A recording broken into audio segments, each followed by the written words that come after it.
बिस्मिल्लाहिर्रहमानिर्रहीम, अस्सलाम वालेकुम and a very good morning. Espresso में आपको खुशामदीद कहेंगे और साथ साथ जुम्मा मुबारक भी कहेंगे। एक्सप्रेसो के एक नए एपिसोड के साथ मैं हूं अरमलास। मैं हूं इमरान हसन। बिल्कुल जुम्मा मुबारक आपको। अल्लाह करे आज का दिन रहमतों बरकतों से भरपूर, वैसे तो इसको कहा गया है लेकिन साबित भी हुआ आपके लिए, और अच्छे से दिन के गुजारिए since it's a weekend also for so many people.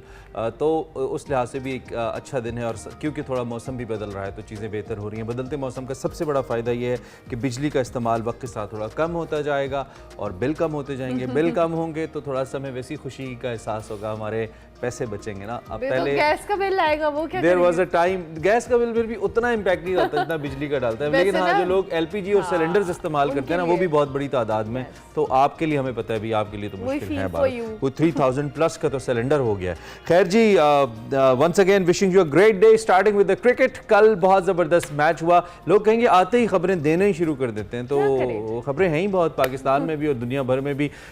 Match कल जनाब खेला गया न्यूजीलैंड वर्सेस इंग्लैंड, एंड पहला मैच था, पहला फिक्सचर था इस वर्ल्ड कप का, और दिफाई चैंपियन इंग्लैंड इफ्तिताई मुकाबले में ऐसे लगा जैसे पाकिस्तान वर्सेस यूएई मैच हो रहा है, और इसमें यूएई इंग्लैंड था। मैं बहुत ही कांटेदार मुकाबला एक्सपेक्ट कर रहे थे हम, लेकिन बहुत ही वन साइडेड मैच था। आपने बोला था कि बड़ा इंटरेस्टिंग मैच होने वाला है, और मैं देखते हुए और अभी 4 मेन प्लेयर न्यूजीलैंड के नहीं खेल रहे थे कल। इमेजिन अगर वो टीम पूरी होती तो फिर क्या होता। अहमदाबाद में ये मैच हुआ, न्यूजीलैंड ने 283 रन का हदफ सिर्फ 1 विकेट के नुकसान पे हासिल किया। चौथी बड़ी वर्ल्ड कप की पार्टनरशिप बिल्ड की रिकॉर्ड ब्रेक किया उन्होंने। मेंशन करें 37वें ओवर में, 37वें ओवर में भाई, ग्रेट। सो जो डेविड कॉनवे है पाकिस्तान के खिलाफ वार्म अप में मैच में पहली गेंद पे आउट हो गए थे, कल नहीं हुए। कल उन्होंने 150 प्लस बना दी। इसी तरह रविंद्रा, उन्होंने fastest world cup century score की न्यूजीलैंड के लिए 82 गेंदों के ऊपर।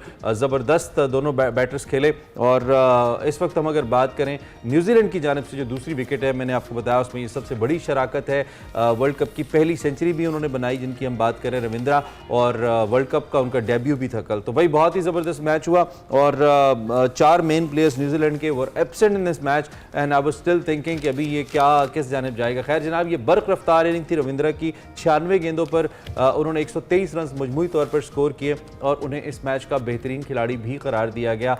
इसके साथ साथ जो सबसे अहम हाईलाइट थी ना इस मैच की, वो तमाशाइयों का ना होना था। ओए होए, अहमदाबाद स्टेडियम में जी तमाशाई आए नहीं और खाली वीडियोस हमें देखने को मिली। भारतीय cricket board ICC world cup के जो इफ्तिताई मैचेस में स्टेडियम में तमाशाइयों की अदम दिलचस्पी का इसको सामना रहा। वर्ल्ड कप मैचेस शुरू होने से पहले जो ऑनलाइन टिकट्स बुकिंग वेबसाइट से फ़रोख्त हो गए, तमाम टिकट्स डबल कीमत पे फ़रोख्त हुए। जो दावा किया गया था बज़ाहिर इफ्तिताई मैच में, जो झूठ है ना, वो सब झूठ निकला। अहमदाबाद के नरेंद्र मोदी स्टेडियम में वर्ल्ड कप के इफ्तिताई मैच में खाली कुर्सियाँ भारतीय क्रिकेट बोर्ड को मुंह चढ़ाती रही जनाब, और मैदान में तमाशाई ना होने के बराबर थे। और कल भी हमने सोशल मीडिया पर देखा शायकीन की जानिब से भारतीय क्रिकेट बोर्ड पर काफ़ी तनकीद भी की जा रही है, और साथ साथ खाली स्टेडियम की तस्वीर भी शेयर की गई। ताहम स्टेडियम में क्राउड लाने के लिए एक अनोखा जो कह लें एक आपको पैकेज दिया जा रहा है, फैंस को एक मुनफरिद ऑफर दी जा रही है, वो ये कि आपको मिनरल वाटर फ्री मिलेगा। अरे वाह, क्या बात है। आई विश कि पाकिस्तान में ये हो तो आपको कम से कम बिरयानी तो देनी पड़ेगी, कम से कम कोई इस तरह का निजाम होगा। ऐसे लोग सियासी जलसों में कीमे वाला नान भी दे सकते हैं। We got a good menu. वैसे ये भी हैदराबाद में ये कंपैरिजन कल कुछ क्रिकेट पेजेस ने शेयर किया हुआ था।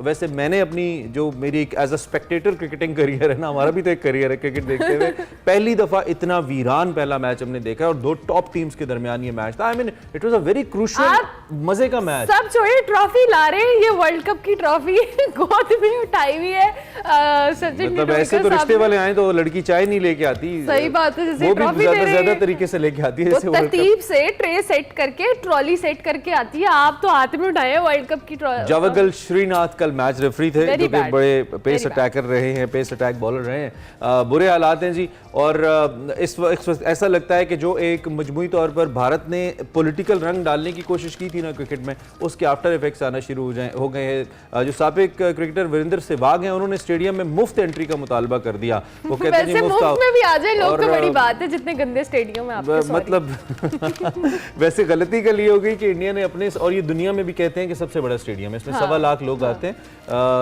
उन्होंने सबसे बड़े स्टेडियम में मैच करा दिया, टॉप शॉट्स दिखा दिया, इट वाज कंप्लीट एम्प्टी। ऐसा लगता था कि जैसे यहाँ पे तो पता नहीं कितने अरसे से कोई आया नहीं। खुशी वाली बात नहीं है, ये इतनी बड़े क्रिकेटिंग इवेंट को वीरान करने वाली बात है। और भारत जैसे हर चीज की बिल्कुल दुनिया भर के अंदर भारत मशहूर है बहुत सारी चीज़ों को तबाह करने में। जिस तरह दुनिया का अमन तबाह कर रहा है भारत, उसी तरह क्रिकेट की इंतहाई खूबसूरत खेल को अपनी इंटरफेरेंस की वजह से और अपनी हठधर्मी की वजह से तबाह कर रहा है। और कल फैंस का यहाँ पे ना आना ये बहुत बड़ा लम्हा फिक्री है। It's not something normal. Sehwag को आपने कोट किया और उन्होंने कहा कि उम्मीद है कि दफ्तरी औकात के बाद फैंस स्टेडियम का रुख करेंगे और भारतीय टीम के मैच के अलावा मैचेस के लिए स्कूल और कॉलेज के बच्चों को भी स्टेडियम में दाखिला मुफ्त किया जाए। इस हवाले से ये भी उन्होंने मुतालबा किया। वैसे इंटरेस्टिंग बात है और ये डिसअपॉइंटिंग भी एट द सेम टाइम कि इतना बड़ा स्टेडियम है जहाँ पे टिकटें ऑनलाइन फरोख्त करने के हवाले से भारतीय क्रिकेट बोर्ड दावे कर रहा था कि जी सारी टिकटें बिक गई हैं।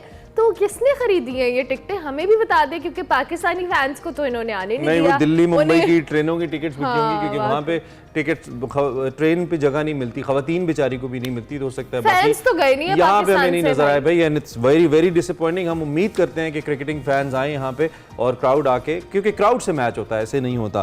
खैर एक जानिब तो ये अपडेट्स आ रही हैं, दूसरी जानिब कुछ अपडेट्स हमें पाकिस्तान के किंग आजम देते नजर आते हैं विद द यूट्यूबर्स। आपको मालूम है बाबर आजम कैप्टन्स गैदरिंग के ऊपर गए थे और बड़ा उनका इस्तकबाल हुआ था, बड़ा दुनिया ने उनको सराहा। इस वक्त तमाम कैमरे क्रिकेटिंग कैमरे जितने हैं वो बाबर आजम के ऊपर हैं, बिकॉज उनके बारे में एक्सपेक्ट किया जा रहा है कि is going to be the most successful batter in this world cup. Allah करे ऐसा हो। भारतीय सिख जो यूट्यूबर है उसने कुछ मज़े मज़े के सवालात किए बाबर आजम साहब से, जिसका उन्होंने पंजाबी में जवाब भी दिया। And we have the clip to share with you. मगर आपको सुनाते हैं। Very nice, very cute. मेरे को इतने पैसे कि मैं बैंक गया तो बैंक ही बंद हो गया। वाह वाह क्या बात है किंग आजम। ये बात वैसे सही हो भी सकती है, इसमें कोई बुरी बात भी नहीं है। जैसा सेंट्रल कॉन्ट्रैक्ट मिला है खिलाड़ियों को, ज़का अशरफ साहब ने दिया, बड़ा हैवी कॉन्ट्रैक्ट है। ऑन अ लाइटर नोट, खैर जी, इट्स गुड, इट्स ग्लैड। आज के दिन की हम बात ये कि पाकिस्तान आज अपना खाता खोल रहा है। पहला मैच हमारा नीदरलैंड्स के खिलाफ है आज, और पाकिस्तान ने अब तक 6 मैचेस खेले हैं, 6 के 6 पाकिस्तान ने जीते हैं। उम्मीद है कि आज भी जीतेंगे। सो आज के मैच की भी बात करेंगे और कल के मैच का भी दोबारा से टच लेंगे, लेकिन एक्सपर्ट ओपिनियन के साथ स्टार्ट करते हैं।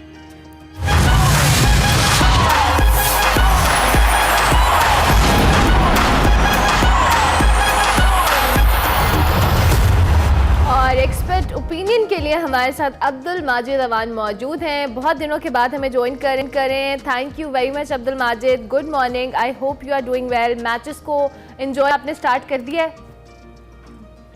कल का मैच देख के तो मुझे बहुत खुशी हुई। जो न्यूजीलैंड ने बदला लेना था पिछले वर्ल्ड कप के फाइनल, वो सारी चीजें, मतलब बहुत सारी चीजें आपके सामने आ जाती हैं। आपकी बातें मैं सुन रहा था, लेकिन उसमें एक बात मैं सॉरी मैं थोड़ा आपसे इख्तिलाफ करना चाहूंगा। स्टेडियम खाली था, लेकिन 1.25 लाख का स्टेडियम भरना भी बहुत मुश्किल है। दूसरा, ओडीआई फॉर्मेट जो है वो थोड़ा लंबा है। अब लोगों को T20 की इतनी आदत हो गई है, और प्लस 8-10 घंटे दिन में से ऑन अ वीक पे निकालना थोड़ा मुश्किल होता है। तो हाँ, तनकीद बिल्कुल जायज है कि वर्ल्ड कप जो है उसकी मार्केटिंग भी उस तरह नहीं हुई। पाकिस्तानी बहुत से फैंस हैं, मैं बहुत सारे क्रिकेट ग्रुप्स का हिस्सा हूँ जहाँ पे फैंस हैं, लाख 2-2 लाख फैंस हैं। सब यही शिकायत करें कि पाकिस्तानी फैंस को वीजाज भी नहीं मिले इंडिया जाने की। तो ये एक उनकी तरफ से भी गलती है कि चले आप बाकी मुल्कों का हमारी बददुआएं लगी हैं। हमारी बददुआएं लगी तो खैर पहला मैच था, अच्छा हुआ, बहुत अच्छा मैच था। टू बी वेरी ऑनेस्ट, मुझे ये एक चीज इस मैच से अंदाजा हुआ, पाकिस्तान के मैच पे अगर हम आ जाएं, कि पाकिस्तान नेदरलैंड्स के मैच में पाकिस्तान को एटलीस्ट 400 रन तो बनाने पड़े। अच्छा, ये जो आपने पहले फैक्टर जिसका जिक्र किया, वाकई स्टेडियम भरना आसान नहीं है, वाकई 10 घंटे निकालना भी आसान नहीं है आजकल के दौर में। It's correct. लेकिन एक तो आखिरी हिस्से में भी इतने ज्यादा, क्योंकि अगर पाकिस्तान इंडिया के अलावा कोई भी क्रूशियल मैच हो सकता है तो मेरे ख्याल में वो यही मैच है। ये मैच था, या अगर ऑस्ट्रेलिया इंग्लैंड का कोई मैच हो जाएगा तो हमें एक्सपेक्ट करना चाहिए कि उसी में क्राउड आएगी, और तो आने से रही। तो क्या ये जो फ्री कर देने वाला है कि जी फ्री कर दे एंट्री, और भारत जो ऑलमोस्ट 20,000 करोड़ आई थिंक एक एस्टिमेट आया है कि इस वर्ल्ड कप से कमा सकते हैं। मैं तो कल अरब में गिन रहा था, मुझे समझ नहीं आई मैं कैसे गिनूं। आई मीन बहुत सारे पैसे हैं ये। तो वो फिर गेट मनी अगर भारत हटा दे तो क्या बहुत नुकसान हो जाएगा माजिद, या ये डुएबल है जैसे सहवाग ने कहा कि फ्री आने दे भाई लोगों को? देखिए, भारत को इस वक्त पैसों से फर्क नहीं पड़ता। वो आईपीएल से इतना, उनकी विमेन्स आईपीएल इतना कमा लेती है जितनी हमारी पीएसएल का बजट नहीं है। तो उनको मेरे ख्याल से पैसों से फर्क नहीं पड़ना चाहिए। पैसों से ज्यादा उनके लिए इंपॉर्टेंट ग्राउंड भरना ही है। और आपने सहवाग को कोट किया, बिल्कुल सही कहा उन्होंने कि स्कूल के, कॉलेज के बच्चे, ज्यादातर यही होता है। जहां भी हमने देखा, हमारी इवन डोमेस्टिक सर्किट में कायद-ए-आज़म ट्रॉफी में फर्स्ट क्लास में आप स्कूल के बच्चों को ले जाते हैं, उनके लिए एंजॉयमेंट हो जाती है, वो अपने स्टार्स को देख लेते हैं। और उसके अलावा मैचेस भी अच्छे हो जाते हैं। क्राउड वाली बात यही है कि क्राउड ही मैच में जान डालता है। अगर आप सोचे बाबर आजम और रिजवान अगर 152 विदाउट एनी विकेट जो है इंडिया को मार रहे होते और क्राउड से जो है आधा ग्राउंड कट होता तो क्या मजा आता। तो ये कुछ चीजें होती है जो क्राउड लाता है और इंडिया सुहाने लम्हे याद कराना शुरू कर दिया आपने। मैं अच्छी चीजें याद कर रहा हूँ ताकि वो मैनिफेस्ट कर सके हम पाकिस्तान की जीत। आते खराब कर रहे हैं आप हमारी। वर्ल्ड कप है ये, वर्ल्ड कप में आपको पता है ना क्या होता है। और फिर जब वनडे फॉर्मेट होते हैं तब भी आपको पता है कि क्या होता है। और वर्ल्ड कप में वैसे बोलना नहीं चाहिए लेकिन पाकिस्तान जब भी पहला मैच हारा है या बहुत बुरा खेला तो उसने फिर बाद में कारकर्दगी अच्छी की है। बस दुआ ये है कि ये आज पहला मैच जो है वो बहुत आसान टीम से है, तो अगर आज जीत जाए तो दिल में एक खटका रहेगा कि यार नहीं पहला मैच तो जीत गए, अब तो वो वर्ल्ड कप वाली को जैसे हम लोग हमेशा करते हैं ना, पुरानी यादें जो है उनसे मिलाते रहते हैं कि 91 में ये हुआ था और 2017 वेस्ट इंडीज से होता तो फिर वेस्ट इंडीज से हम हार गए थे, आई रिमेंबर पहला मैच। तो वो वाली बात है कि बस छोटी टीम से ना आ रहे हैं, बड़ी टीमों से आ रहे हैं, हमें दुख नहीं होगा। इसका फॉर्मेट आपको पता है बिल्कुल डिफरेंट है, आपको हर टीम से खेलना है। पूरे मुकम्मल माजिद प्रॉपर हमें सीनियर एक तो हमारी ए टीम का भी आज मैच है, आप गॉट टू नो, क्या हमें मुकम्मल अपने कॉम्बिनेशन के साथ जो प्लेइंग कॉम्बिनेशन है उसके साथ आना चाहिए since it's our first match, या फिर आपको लगता है कि बाबर कहीं कोई और एक्सपेरिमेंट ना करें, क्योंकि वार्म अप में वो काफ़ी एक्सपेरिमेंट्स करते रहे हैं, मुख्तलिफ प्लेयर्स को भी खिलाकर, इवन उन्होंने हारिस को भी खिलाया उसके अंदर। तो आपको लगता है कि आज हम अपने प्रॉपर वर्ल्ड कप कॉम्बिनेशन के साथ ही आएंगे अगेंस्ट वीकर साइड? देखें वार्म अप में तो आपके पास होता है कि आप 11 के 11 बैट्समैन खिला दें बैटिंग करते हुए और बॉलिंग करते हुए आप 11 बॉलर्स खिला दें, तो वार्म अप में आपके पास ऑप्शन होता है। It's a good sign that he tested, खुद नीचे भी आके देखा, इफ्तिखार को भी ऊपर भेजा, जो चचा इफ्तिखार हैं उन्होंने भी आके अच्छे रन बनाए, बाबर ने अच्छी फॉर्म पकड़ ली। देखें आप at the end of the day who do you rely on, who does India rely on? Virat Kohli, who do we rely on? Babar Azam. ठीक है, तो अगर उसने फॉर्म पकड़ लिया तो अच्छा है, नीचे पकड़िए 6 नंबर पे या 5वें पे, that doesn't matter. Simple important चीज जो मैंने कल के मैच से जो सीखी है, जो न्यूजीलैंड इंग्लैंड का मैच है, कि बॉलिंग आप भूल जाएं। जो आपकी स्ट्रेंथ है बॉलिंग की, आपको लगता है पता नहीं क्या कर देंगे, पहले 2-3 ओवर में आप शायद 1-2 विकेट्स ले लें, but the wickets going to be conducive to batting. India अपने मुल्क में मैच वर्ल्ड कप करा रहा है तो वो इतने बेवकूफ नहीं है कि वो बैटिंग पिचेस नहीं बनाएंगे, क्योंकि उनको भी अंदाजा है कि वो बैटिंग पे ही वर्ल्ड कप जीत सकते हैं। तो ठीक है, आईसीसी के क्यूरेटर्स आते हैं, एवरीथिंग इज देयर, बट थोड़ा बहुत जो होम कंडीशंस होती हैं वो होम कंट्री उनको थोड़ा बहुत ऑल्टर कर सकता है या थोड़ा बहुत उनका एडवांटेज ले सकता है। प्लस हमने लास्ट आईपीएल जो देखी है उसमें 250 का स्कोर मजाक में बनता था, that was a T20 match. तो ये तो 50 ओवर का मैच है, तो it's going to be very simple for every team. 2 चीजें हैं, first you win the toss and you don't bat first. आप पहले फील्डिंग करें, जैसे कल न्यूजीलैंड ने चेस किया, आप चेस कर लें, क्योंकि रात की लाइट में ड्यू आ जाता है, 10 चीजें आ जाती हैं। So toss plays a very important factor. और दूसरा, पाकिस्तान को 400 रन बनाना सीखने होंगे। वेरी इंपॉर्टेंट, ये बाकी सीखना पड़ेगा। अच्छा, नीदरलैंड्स और पाकिस्तान के मैचेस का भी हम देख रहे थे, तो अब तक 6 वनडे मैचेस खेले और उसमें अभी तक पाकिस्तान नाकाबिले शिकस्त रहा है। जो आखिरी वनडे है नसीम शाह ने 5 विकेटें ली थी, जो कि अब इस स्क्वाड का हिस्सा नहीं है। इस मैच में शाहीन अफरीदी भी नहीं थे और अब नसीम शाह भी नहीं है। आप किस तरह से देखते हैं जी? अब हमारे स्टाफ जो बॉलर्स हैं, बॉलर्स हमारे स्ट्रगल करते हुए नजर आ रहे थे वार्म अप मैच में भी। अब्दुल माजिद, आपको अब आज के मैच के अंदर क्या सिचुएशन नजर आ रही है? पाकिस्तान नीदरलैंड से मैच अच्छा होगा, टू बी वेरी ऑनेस्ट। आपको ऐसा नहीं लगेगा कि बिल्कुल एक साइड ने दूसरी साइड को रोल ओवर कर दिया। Even if they do that, Netherlands एक ऐसी टीम है जिन्होंने हमें वर्ल्ड कप की प्लेस भी दिलवाई है। आपको याद होगा साउथ अफ्रीका को हराया था T20 में, और हम जो है फिर आगे गए थे, लेकिन खैर हम हार गए फाइनल में इंग्लैंड से T20 वर्ल्ड कप में। तो Netherlands is a very important team. हम अगर आप पिछला थोड़ा हिस्ट्री उठाएं तो हम अभी पिछले 2-3 सालों में जिम्बाब्वे से भी एक आध मैच हार गए हैं। तो मैं बस ये नहीं चाहता कि हम उस रिकॉर्ड पे ज्यादा फोकस करें कि वो हम अनबीटेबल है अभी तक अगेंस्ट नीदरलैंड। ये ना हो कि आज को दिन हो कि जुम्मा जो है हमारा वो ना मुबारक हो जाए और हम उनसे हार जाएं। भारी जुम्मा भारी है। अच्छा, मुझे इस दफा सिर्फ फॉर्मेट की खुशी है। जो स्क्वाड है वो हमारा अच्छा है। ठीक है, नसीम शाह होता it would have been very better, क्योंकि जाहिर है हमने हसन अली की फॉर्म देखी, हसन अली कोई बहुत आला फॉर्म में नहीं लाए गए, he was playing good enough. ठीक है, गुड इनफ पे उन्हें लाया गया है। But again we hope he is a big match player. 2017 की चैंपियंस ट्रॉफी कोई नहीं भूल सकता, उन्होंने ही जिताई थी हमें, ठीक है। उसके अलावा हमारे यहाँ डोमेस्टिक क्रिकेट नहीं देखी जाती इतनी, तो लोगों को नहीं पता कि डोमेस्टिक में भी वो काफी जगह पे मैचेस जिता चुके हैं। अजित भाई तो बहुत इस बहुत बाबर माजी प्लेस बहुत माजी में रहते हैं आप, माजी से आप निकलना नहीं चाहते। कभी आप हमें 152 कभी पार्टनरशिप याद करा देते हैं, कभी चैंपियंस ट्रॉफी, कभी 92 का वर्ल्ड सुहाने कप। बैटिंग इसलिए आपको याद दिलाई क्योंकि बैटिंग पे ही ये वर्ल्ड कप पूरा जीता जाएगा। Being बैटिंग पे और टॉस पे। a true Pakistani cricketing fan जो है ना, वो आप माजी से नहीं निकलना, अच्छी बात है। चले खुश होते, मैं भी अक्सर हाइलाइट्स देखता रहता हूँ और खुश होता रहता हूँ कि हमने ये भी किया हुआ है। खैर आगे तो बढ़ते आज हुए मोहम्मद आसिफ की वीडियोस देख रहा था अभी जब आपका इंतजार कर। मोहम्मद आसिफ की, ओह वाओ, अच्छा खैर आज भी ले आए, वैसे टू बी ऑनेस्ट आज भी मोहम्मद आसिफ को ले आए, वो हमें वर्ल्ड कप जिता देगा। अब ये वाह क्या बात है। अच्छा ये जो बैटिंग के बारे में हम बात कर रहे थे कि बैटिंग ऑर्डर में हमने कुछ तब्दीलियां बाबर तजर्बात करे थे, आप समझते हैं कि इनमें से कोई तब्दीली परमानेंट भी हो सकती है? क्योंकि महज एक मैच के लिए तो नहीं थी, हो सकता है कोई ऐसी तब्दीली हो जो क्लिक की हो। आपको कोई तब्दीली क्लिक की है कि हाँ यार ये अच्छी तब्दीली थी, इसको कंटिन्यू करके देखा जा सकता है? ऑर्डर की मैं बात कर रहा हूँ।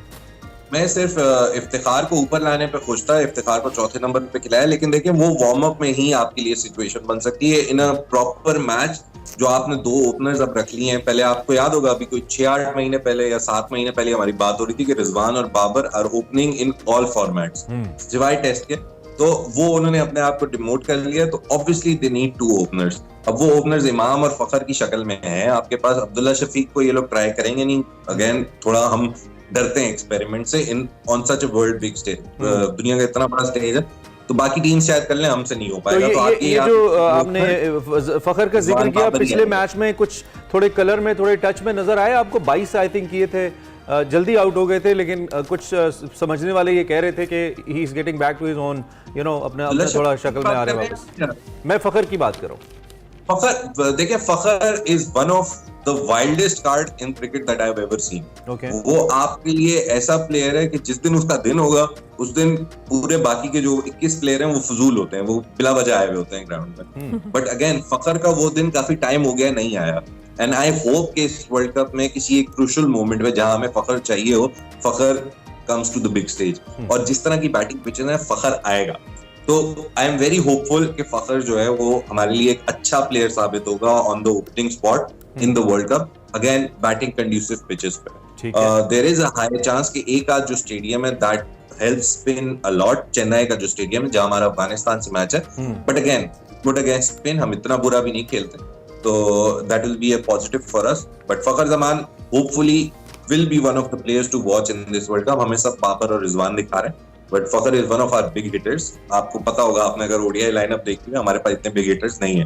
इमाम कांट हिट 6 कंसेक्यूटिवली, वो 2-3 छक्के एक ओवर में नहीं मार सकता, बाबर भी नहीं मार सकता। ही is a very good player but he can't do that. Iftikhar है आपके पास और फखर ही हैं जो 2 बड़े हिटर्स हैं। शादाब वो सपोज टू बिकम दैट, नहीं बन पाए। नवाज वो suppose to become that. Faheem Ashraf तो पता नहीं कितने साल हो गए मैं देख रहा हूँ कि वो बड़े हिटर नहीं बन पाए, वो अभी तक बड़े प्लेयर नहीं बन पाए, छोटे प्लेयर ही रह गए। तो ये सब चीजें आपको देखनी है, लेकिन फखर और इफ्तिखार इस वक्त आपके बड़े हिटर्स हैं। आपको उनसे उम्मीद रखनी होगी कि वो आपको 350 फखर और इफ्तिखार से उम्मीद रख सकते हैं। ठीक हो गया। In the end Abdul Majid, जो हर एक की नजरें बाबर आजम पे होते हैं, प्रेस कॉन्फ्रेंसेस भी देख रहे हैं, वैसे भी देख रहे हैं, यूट्यूबर्स हैं, इंडिया में जाते हैं, बड़ा शानदार वेलकम होता है। अब तो बाबर पे भी तो एक प्रेशर होगा कि इंडिया के अंदर उनके ऊपर सारी नजरें हैं, 2 के इतनी बड़ी बड़ी टीम्स के कैप्टन वहाँ मौजूद हैं, लेकिन बाबर इस वक्त हाईलाइट हुए हुए हैं बहुत ज्यादा। देखिए प्रेशर पड़ता है तो कोयला जो है वो डायमंड में कन्वर्ट होता है। This is one phase in Babar's life जो उसको एंजॉय करना चाहिए, टू बी वेरी ऑनेस्ट। अगर विराट कोहली पाकिस्तान आता है और वो मैच खेलता है एंड उसकी एक स्किल सेट ऐड होगा ऑफ एन एडेड प्रेशर। मैं आज भी बोलता हूँ विराट कोहली पता नहीं 200 से ज्यादा मैचेस खेल चुका है। इसी तरह Babar Azam going to India, to be very honest, is a very good sign for Pakistan in the next 5 year. वो जो एक अब इंडिया के क्राउड का प्रेशर है ना, वो बाबर ने कभी फेस नहीं किया था, तो ये उसको और मजबूत करेगा एज अ कैप्टन, ठीक है, और एज अ प्लेयर भी, क्योंकि अब वो वहां खड़ा है जहां सब जिससे सब उसको मिलाते हैं, वो उसके घर में खड़ा हुआ है विराट कोहली के, and people will love him also, क्योंकि विराट कोहली हेटर्स भी हैं इंडिया में, तो people will love him and people will बू हिम लाइक क्रेजी। और ये जो वो प्रेशर जब अगर वो बर्दाश्त कर गया and he plays a good knock, वो वाला Right, ये जो माजिद। कॉन्फिडेंस को इंडिया से लेके जाएगा वो दुनिया में कहीं भी खिला दें आप राइट उसको। Right right. आप बाबर के हवाले से सबसे अच्छा तज्जिया आपने किया, मुझे बहुत अच्छा लगा। I really like it. So देखते हैं जी क्या सूरत हाल बनती है, और कहीं हमें कोई एक आध और बारात ना इंडिया लेके जानी पड़ जाए, हमें तो ये डर है। बाबर आजम हमारा एलिजिबल बैचलर कैप्टन वहाँ पे है, तो हम कहीं ये ना हो जाए हमारे साथ। खैर, thank you very much Majid for joining us for this amazing discussion. उम्मीद है कि जो क्रिकेटिंग फैंस हैं उन्होंने एंजॉय किया होगा। 1:30 पे पाकिस्तानी वक्त के मुताबिक आज पाकिस्तान का वर्ल्ड कप का पहला मैच है, जुम्मा भी है। उम्मीद है बरकतों के साथ शुरू दुआएं मांगे होगा सब। और आखिर तक जाएगा ये ब्रेक लेते इंशाल्लाह। हैं, ब्रेक के बाद वापस आते हैं।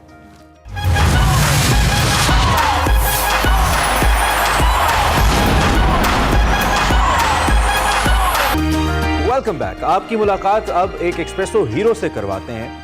आलमी सतह पर पाकिस्तान की नुमाइंदगी करने वाली डॉक्टर फरहत आसिफ का जिक्र करते हैं। Institute of peace and diplomatic studies की सदर और डिप्लोमेटिक इनसाइट ग्रुप की शरीक बानी डॉक्टर फरहत आसिफ गैर मामूली संगे मील अबूर करते हुए उन्हें 2023-24 international women's forum IWF leadership fellows class के लिए मुंतखब किया गया है, और ये एजाज़ हासिल करने वाली वो पहली पाकिस्तानी खातून हैं, और एक्सक्लूसिवली आज हमारे साथ वो मौजूद भी हैं। डॉक्टर फरहत के हवाले से थोड़ा सा मजीद आपको बताएं तो उन्होंने सिफारतकारी, सिनफी जो मसावात है, क़याम अमन का फ़रोग है, उनकी अंतक कोशिशें मुख्तलिफ जगहों पर सरहदों तक को अबूर कर चुकी हैं। सिफारतकारी, खारजा पॉलिसी, पब्लिक डिप्लोमेसी, तरक्की, सिफारती उलूम के शोबों में तकरीबन 15 साल से ज़ायद मुहित उनका करियर है। और डॉक्टर फरहत ने हाल ही में ग्लोबल विमेन इनसाइट का आगाज़ किया, जो कि एक डिजिटल प्लेटफॉर्म है, और ये एक्चुअली लाइव बातचीत का, चिट चैट का इनेकाद करता है, गुफ्तगू करता है मुख्तलिफ मौज़ूआत पे, ताकि जो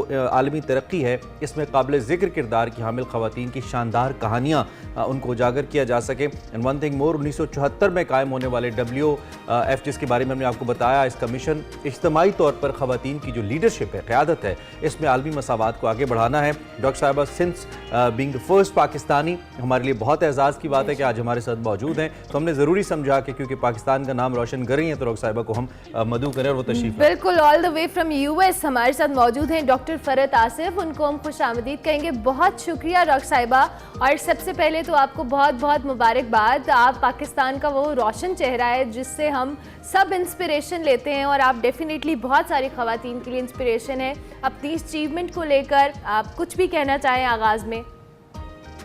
बहुत शुक्रिया, आप लोगों ने मुझे अपने प्रोग्राम में दावत दी है। मैं बहुत ज़्यादा आपकी जो बातें, आपने मुझे जो इंट्रोडक्शन कराया है, एक हम्बल काविश है, एक बैकग्राउंड है, एक स्ट्रगल है, लेकिन मैं ये चाहती हूँ कि जो कुछ भी अचीवमेंट है वो मैं जब यहाँ से अमेरिका से वापस पाकिस्तान आऊँ तो मैं उन यंग लड़कियों को बताना चाहती हूँ कि आसमान की बुलंदियाँ सिर्फ वो ही हदें हो सकती हैं, उसके अलावा दुनिया में कोई चीज़ उनको रोक नहीं सकती कि वो अपने ख्वाब पूरे करें।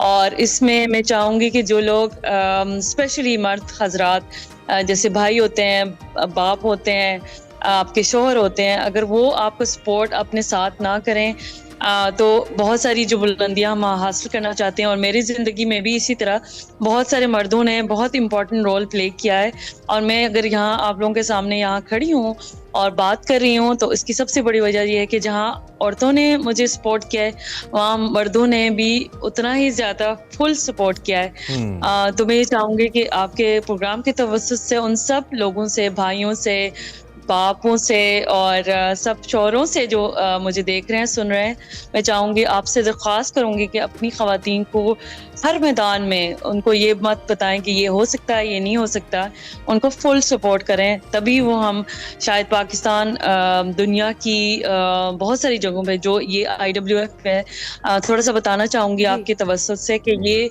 एक ऐसा प्लेटफॉर्म है जहाँ पर औरतों की जो लीडरशिप है उसको ना सिर्फ उजागर किया जाता है, बल्कि जो ग्लोबली औरतें मुख्तलिफ कंपनीज में हेड ऑफ ऑर्गेनाइजेशंस होती हैं, बिजनेस वुमन होती हैं, लीडर्स होती हैं।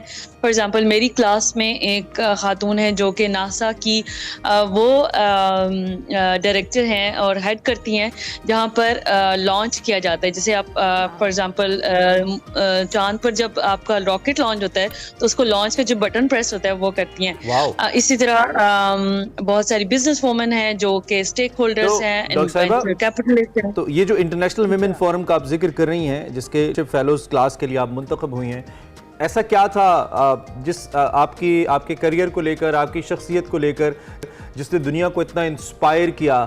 और उमूमी तौर पे हमने जैसा कि कहा कि पाकिस्तानी ख़वातीन तो घर से नहीं निकल पाती पाकिस्तान में रहते हुए, आप माशाल्लाह दुनिया के ऑलमोस्ट सबसे बड़े इंटरनेशनल फोरम पे जा रही हैं और अपनी लीडरशिप क्वालिटीज़ की वजह से आई बिलीव जा रही हैं, लेकिन एक्चुअली आपको क्या लगता है कि डिफरेंस कहाँ पे पैदा हुआ जिसकी वजह से आज आप यहाँ तक पहुँची?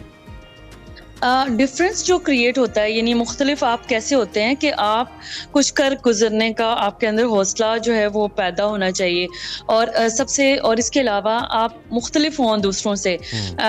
देखिए जो क्राउड होता है, क्राउड एक तरफ जा रहा होता है और आप कहें कि नहीं ये दूसरी तरफ जाना चाहिए और मुझे कोई और रास्ता अपनाना चाहिए। फॉर एग्जांपल कोई बिजनेस आप लेके करना चाहते हैं, कुछ मुख्तलिफ अनोखा करना चाहते हैं जो ऐसा पॉजिटिव हो, और उसमें अगर करेंगे तो जैसे फॉर एग्जांपल मैं अपनी मिसाल इसलिए आपको दूंगी कि इंटरनेशनल रिलेशंस को लेकर, डिप्लोमेसी को लेकर हमारे यहाँ एक ट्रेडिशनल यही है कि पढ़ा सकते हैं या सिंपली किसी मीडिया हाउस में जॉब कर सकते हैं। तो क्योंकि मैंने मुख्तलिफ कुछ किया है और इसलिए इनको ये लगा कि देयर इज़ समथिंग एक्सेप्शनल, और कुछ ऐसे इनिशिएटिव्स खुद से लिए हैं और इसमें ऑफ कोर्स सपोर्ट भी रही है, अकेले खुद से नहीं किया है। तो जब आप मुख्तलिफ करते हैं तो दुनिया आपको वो मुख्तलिफ होने का जो है करती है कि नहीं, अच्छा डॉक्टर साहब, आपने इनिशिएटिव्स की बात की, ऑब्वियसली जिस तरह से आप बात करिए कि हमारे यहाँ सफारतकारी या दीगर चीज़ों को सिर्फ पढ़ाने की सतह पर या उसी तरह से फॉर लिया जाता है, लेकिन आपने एक्सेप्शनली उसमें कुछ एक्सेल किया है। हम ज़रूर चाहेंगे उन इनिशिएटिव्स को भी आप हमारे साथ डिस्कस करें जिसकी बुनियाद के ऊपर आप आगे इस फोरम के ऊपर जा रही हैं, इस फेलोशिप पे जा रही हैं, और आप जिन एस्पेक्ट्स को वहाँ पर रिप्रेजेंट करने वाली हैं ज़रूर हमारे देखने वालों के साथ शेयर कीजिएगा।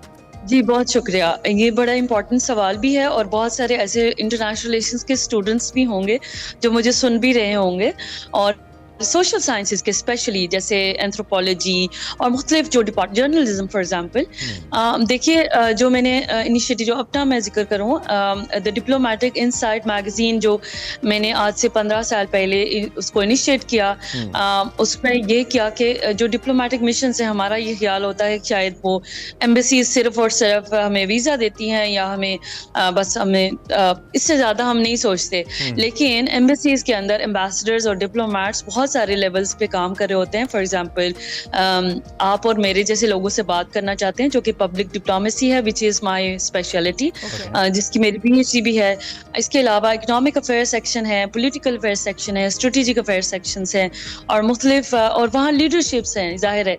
तो उनको इंगेज करना किस तरह से आप करें, और दूसरा ये सब मुल्क जो हमारे सामने होते हैं ये कंट्रीज़ के अंदर इंसान रहते हैं, कल्चर्स हैं, उनके बारे में स्टडी करना। तो डिप्लोमेटिक इनसाइट इन चीज़ों के ऊपर फोकस करता रहा है ओवर द ईयर्स, और हमने उनको इंगेज किया है इस तरह से कि उनको और जो आप जैसे सिविल सोसाइटी के लीडर्स हैं, सिविल सोसाइटी के लोग हैं, उनको आपस में मिलाना ताकि उनको पता चले कि पाकिस्तान का चेहरा सिर्फ वो नहीं है जो दुनिया दिखाती है। अक्सर आपको पता है एक नेगेटिव इम्प्रेशन है, सो मैंने हमेशा कोशिश की कि उनको पॉजिटिव इमेज दिखाया जाए। और वो अमूमी तौर पे डॉक्टर साहब हमने देखा है कि जो डिप्लोमेटिक सतह के ऊपर, सिफारती सतह के ऊपर, कलीदी ओहदों के ऊपर हमने देखा है कि मर्द हजरात ज़्यादातर खिदमात सर अंजाम देते हैं, अगरचे कि हमने अमेरिका जैसे मुल्क में देखा कि वहाँ पे हिलरी क्लिंटन जैसी खवातीन भी रहीं और कई मिसालें हमारे पास जर्मनी के अंदर भी हमने देखा कि उनकी जो चांसलर हैं। लेकिन पाकिस्तान या जो हमारे ईस्टर्न ममालिक हैं यहाँ पे अमूमी तौर पर कम होता है ये। तो आपके ख्याल में एक खातून कितनी अच्छी डिप्लोमेट साबित हो सकती है और किस हद तक एक खातून की डिप्लोमेसी पे for the sake of countries interest rely करना भी उतना ही मौसर हो सकता है जितना एक मर्द सिफारतकार के ऊपर? थोड़ा सा कोई डिफरेंस हमें कहीं पे है जेंडर को लेकर, या इट्स ऑल थ्योरेटिकल और बस लेके चलना होता है? थोड़ा सा इस पे रोशनी डालिएगा आखिरी मिनट के अंदर। जी ज़रूर। देखिए डिप्लोमेसी है उसका जेंडर से कोई ताल्लुक नहीं है, उसका सिर्फ ब्रेन से ताल्लुक है। और हमारी जो वज़ीर ख़ारजा भी रही हैं अभी जो गवर्नमेंट है, जी बिल्कुल, और बहुत सारे नाम मैं गिनवाना शुरू कर दूँ शायद हमारा टाइम जो है ना वो कम हो जाएगा। तो डिप्लोमेसी को लेकर जेंडर का कोई रोल नहीं है, ये हमारे सिर्फ अपने दिमागों की बातें हैं। डिप्लोमेसी का सिर्फ और सिर्फ ब्रेन अपने दिमाग से ताल्लुक होता है और अपनी नॉलेज से ताल्लुक होता है। जो हम डिफरेंस क्रिएट करते हैं वो वहाँ करते हैं जहाँ हम अपने किसी भी जेंडर, फॉर एग्जांपल मर्द भी और औरत भी, दोनों को अगर हम इक्वली अपॉर्चुनिटी प्रोवाइड करें तो मेरा ख्याल है कि दोनों ही एक्सेल करते हैं और इक्वली एक्सेल करते हैं। डिपेंड के हम उसको इन्वायरमेंट कैसे देते हैं, किस तरह से उनको सपोर्ट करते हैं और कैसे उनको एक्नॉलेज भी करते हैं और उनको अपॉर्चुनिटी देते हैं कि वो ट्रेनिंग हासिल करें या नॉलेज हासिल करें, बेहतर अपॉर्चुनिटीज की तरफ जाएं। वो एम्बेसडर्स भी हैं, आपको पता है कि ग्लोबली हमारी एम्बेसडर्स भी हैं अमेरिका के अंदर, बिल्कुल आप देख सकते हैं। और इसमें कोई जेंडर का ताल्लुक नहीं है। मेरा ख्याल है कि शायद जेंडर जो है ना वो सिर्फ हमारे दिमागों की बातें हैं। ठीक हो गया। इन द एंड डॉक्टर साहिबा, आप जैसी खवातीन और जिस तरह से आप खुद भी डिस्कस करी थी कि आपके फोरम के ऊपर बहुत सारी CEOs और मुख्तलिफ ऑर्गेनाइजेशंस को हेड करने वाली खवातीन हैं, जो लीडरशिप स्किल्स है, इसकी कोई टिप्स हमारी देखने वाली जो खवातीन है उनको भी दें? देखिए, जो औरत होती है वो लीडर, घर की लीडर वो पहले से होती है। हमारी दादियाँ, हमारी नानियाँ, हमारी माएँ वो पहले से ही लीडर होती हैं, क्योंकि उन्होंने घर को जिस तरह से संभाला होता है और जिस तरह से वो लीड कर रही होती हैं। मेरा नहीं ख्याल कि उनको कोई अलग से कोई ऐसी चीज़ चाहिए होती है कि उनको बाकायदा करें। बस ये होता है कि उनको थोड़ी गाइडेंस। बिल्कुल, आप ठीक कह रही हैं। हमें आपसे बात करके बहुत अच्छा लगा। वी विश कि हमारे पास ज़्यादा वक्त होता, लेकिन जब भी आप पाकिस्तान आए तो हम ज़रूर कोशिश करेंगे कि आप अगर तशरीफ लाएं और आपसे बातचीत हो। Thank you very much. और वंस अगेन हमें बहुत फख्र है आप पे। Wish you all the best for your future ventures. Serve करें और बेहतरीन तरीके से करें। कीप शाइनिंग डॉक्टर साहिबा, बहुत शुक्रिया आपने हमें ज्वाइन किया। Thank you very much. Doctor Farhat Asif हमारे साथ मौजूद थी, इनसे हम बात कर। अभी हम एक ब्रेक लेंगे, ब्रेक के बाद वापस आएंगे। आप देखते रहिए एक्सप्रेसो।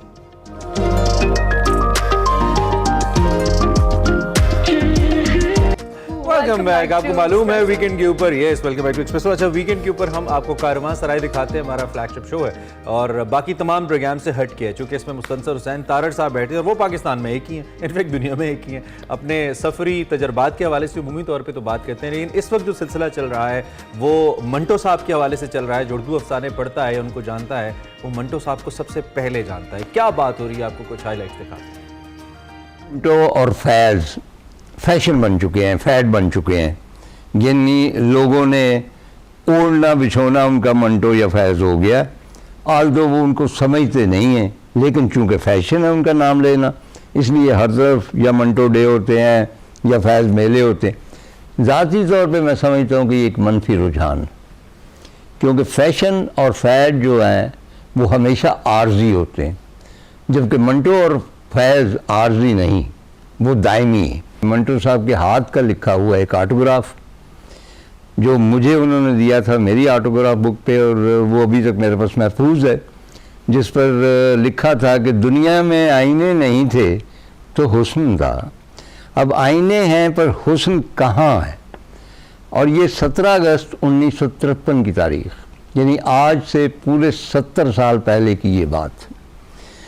तो सवाल ये है कि मंटो साहब भी अपनी तहरीर का जो आईना है वो लेकर हुस्न की तलाश में गए थे। वो हुस्न को डिस्क्राइब करना चाहते थे। मैंने मंटो साहब को कभी नशे में धुत नहीं देखा। मैंने कभी उनका वो जो गुस्से वाला खशूनत आमेज चेहरा, खौफनाक, जो फिल्मों वगैरह में ड्रामों में दिखाया जाता है, वो नहीं देखा। वो इतने शफीक इंसान थे कि हर वक्त मुस्कुराते रहते थे, और यहाँ तक कि उनकी ऐनक भी मुस्कुराती थी। और किसी भी शख्स के शफीक होने का सबसे बड़ा जो है सबूत, वो ये है कि वो बच्चों के साथ किस तरह पेश आता। मंटो पर फांसी के इल्ज़ाम में बहुत सारे मुकदमात चले, और उनमें जिसका बहुत चर्चा हुआ वो था ठंडा गोश्त, और उनके डिफेंस में बहुत सारे लोग शरीक हुए। उनका तज़किरा मैं बाद में करूँगा, लेकिन उनमें फैज़ भी शामिल थे। फैज़ साहब ने अदालत में बयान दिया कि ये अफसाना जो है हरगिज़ फोश नहीं है, और इसकी कोई लफाजी में कोई ऐसी चीज़ नहीं है कि इसको फोश कहा जा सके। ये अलग बात है कि ये अफसाना उर्दू अदब के मायार पे पूरा नहीं उतरता। जी जनाब, इतवार की रात 8 बजे आप देख सकेंगे इसको एक्सप्रेस न्यूज पे। मंटो साहब के हवाले से चेंज किया हमने, ये बता रहे हैं हम। पहले 7 बजे लगता था, अब 8 बजे लगेगा ये। तो आप संडे को मिस मत कीजिएगा। इन डिटेल आपको मंटो साहब के हवाले से बहुत कुछ सुनने को मिलेगा, मुस्तनसर हुसैन तारड़ साहब की जुबानी। तो अभी हमने ब्रेक लेनी है, ब्रेक के बाद ज्वाइन करेंगे आपको।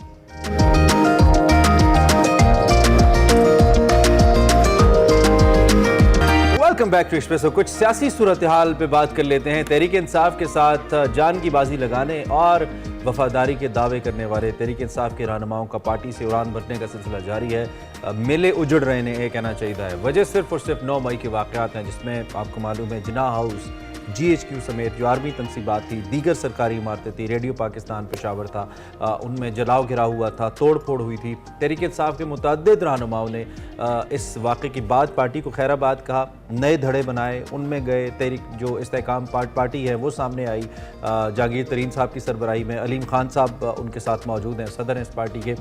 खैबर पख्तूनख्वा में परवेज़ खटक साहब और साबिक़ वज़ीर आला महमूद खान की सरबराही में PTI पार्लियामेंटेरियंस वजूद में आई। इस तरह से दीगर कई रहनुमा तहरीक इंसाफ को छोड़ कर गए। रिसेंटली उस्मान डार साहब ने कतई ताल्लुक़ी का ऐलान किया, और अभी कई लोग ऐसे हैं जो कि पाइपलाइन में मेन लीडरशिप मौजूद है अरमला, इनके बारे में ये एहतमाल है कि वो कुछ दिन तक वो भी इस तरह के ऐलानात कर सकते हैं। दूसरी जानिब ये भी कोशिश की गई कि चेयरमैन तहरीक इंसाफ गिरफ्तार ना हों। बहुत सारे राजों से उस्मान डार साहब ने पर्दा उठाया, लेकिन ये मामला इस तरह से चला कि इस वक्त तहरीक इंसाफ के चेयरमैन जेल के अंदर हैं और उनको अटक से अडयाला जेल मुंतकिल कर दिया गया। ये तो कहानी है तहरीक इंसाफ की। इसके साथ एक और कहानी है और वो है PMLN की। बिल्कुल, नवाज शरीफ साहब की वतन वापसी में जी 15 रोज बाकी हैं। लीगी क़यादत नवाज शरीफ की वापसी को लेकर रैलियों, इजलास और मीटिंग्स में मसरूफ़ है, जबकि मुस्लिम लीग नवाज ने शादरा में इतवार के रोज़ जलसा भी किया, जिसमें अवाम का कुछ खास रद्द-ए-अमल सामने नहीं आया। शहबाज शरीफ साहब ने भी अवाम राबता मुहिम शुरू की, जिसमें अवाम ने शिरकत भी की और एहतजाज भी किया और अपने मसाइल शहबाज शरीफ साहब को बताए भी। लेकिन नवाज शरीफ साहब की जो वतन वापसी है, उसको लेकर कुछ मुतज़ाद खबरों का सिलसिला भी जारी है। पार्टी ज़राए से ये खबरें आई कि नून लीग में कुछ लोग नवाज शरीफ की वापसी के हवाले से तहफ़्फ़ुज़ात रखते हैं, मगर सेनेटर इरफान सदीकी साहब ने तहफ़्फ़ुज़ात को दूर करते हुए बयान दिया कि नवाज शरीफ की वतन वापसी के लिए प्रोग्राम जो है उसको हतमी शक्ल दे दी गई है और इसका इनका जो 21 अक्टूबर को वापसी का जो प्रोग्राम है वो बिल्कुल फाइनल है।